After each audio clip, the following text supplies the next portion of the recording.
All right, back in 2004, I'd been working like a real job, and what I decided was I wasn't really crazy about that.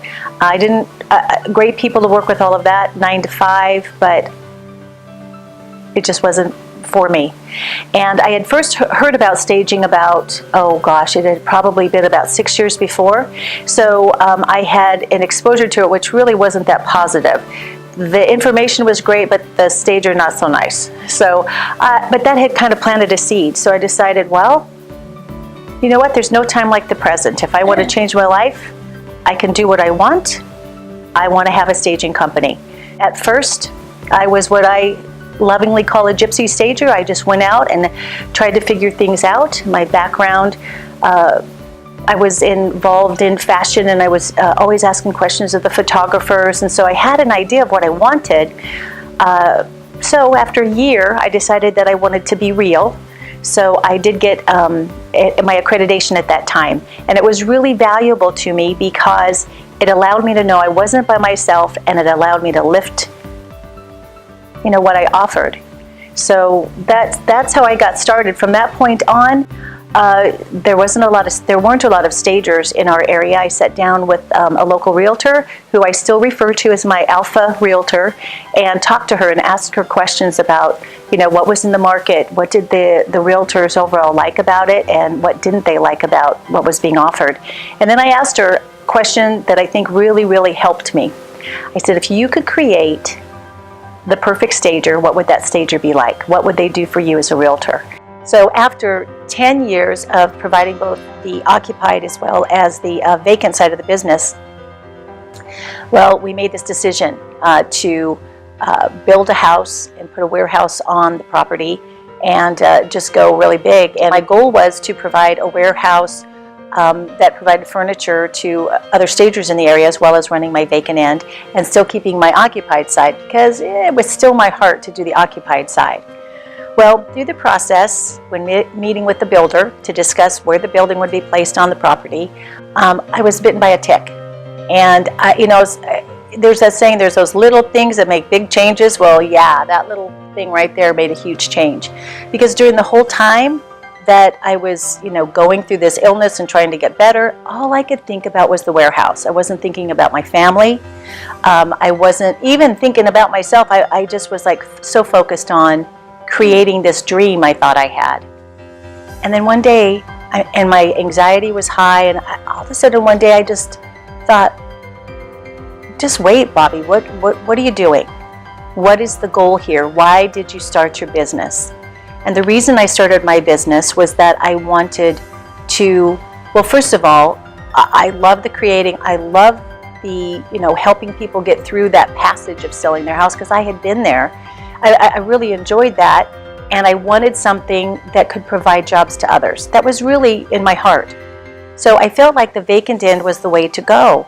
But all of a sudden I realized, you know what? Meeting those folks behind the door who are living in their house when their house is for sale, that's really where I wanted to be. Transitions are hard, and there's a lot of fear. It's like, what if nobody ever calls me? What if this doesn't work? What if, right? And I like that saying, fear, false evidence appearing real. Well, here's the deal. If you are strong enough to want to create this business, I want to invite you to look at what are your strengths, and also what makes your heart sing. I love that term, make your heart sing, right? So what is it as you're going through the process? If you're doing all things, let's say you're doing the vacants, the consultations, full occupied stagings, and everything in between, what are those pieces that when you're 2 hours in, it feels like you just started? That was the day I decided I was going to close down the vacant end of the business, and I was sick to my stomach thinking, but I'm supposed to do that. As a stager, I'm supposed to do the occupied and the vacant side. That's what I do. Oh, nobody will just hire me for occupieds. And I was really, really nervous about it. And then I thought, you know, hold it. For me, this is the right decision. But then began my really deep dive into consultations. I've been practicing and rehashing and looking for effective techniques that really, really worked. But more importantly, I went back to my first experience with a stager. The way that she presented things to me, the way that she spoke to me, was so judgmental and negative. There's so many negative reasons for people selling their home.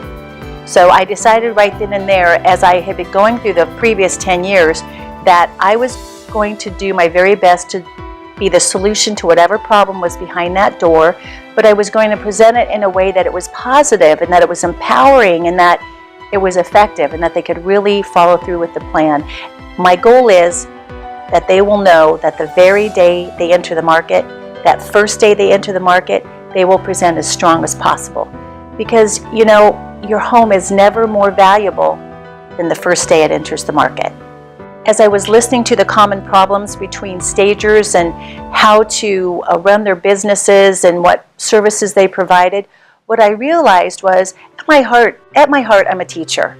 Every client, every home I go into, I don't just tell them what to do, I explain to them why, and I invite them into the process so that they feel comfortable and confident moving forward with recommendations I've made. So what I looked at was, I thought, as I, made that connection with the home staging community, I thought, you know what? I can help these stagers from all over the country and now actually all over the world by providing them with what I've learned over the last 14 years, almost 6,000 homes and different personalities, different realtors, what have you.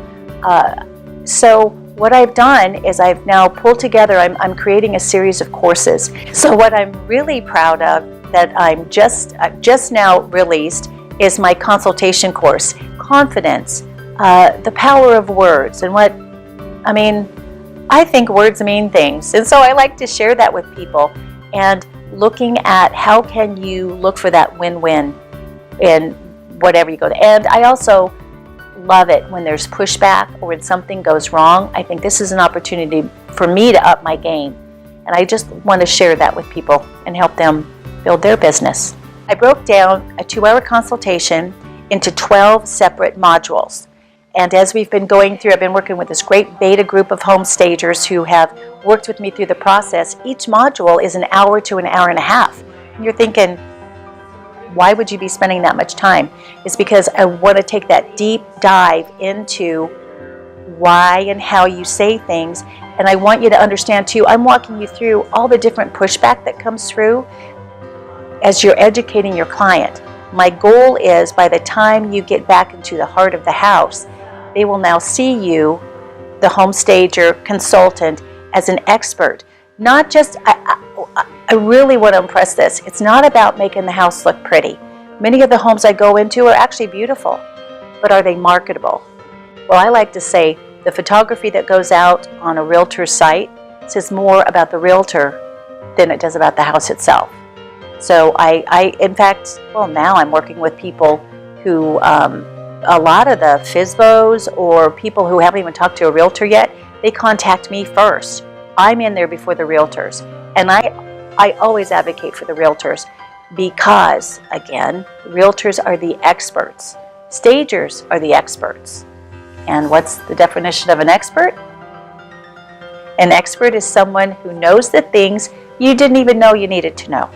What can we do in those photographs to edit the items down so that when you see that picture, you get a nice emotional connection? That's what the staging provides. But where does your eye go in the photo? Does it go to the fixed assets of the house? If you have beautiful hardwood floors, is that what's being featured? I call it the money glow across the floors.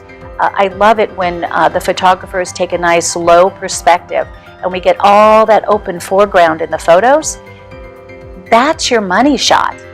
And then understanding how to create a strong left margin and a strong right margin within the photo, and understanding where the photographers generally shoot from, because there's kind of a formula. And if you look at that and break it apart and explain that to your clients, in the end, many times they'll look at each other and say, well, you know what?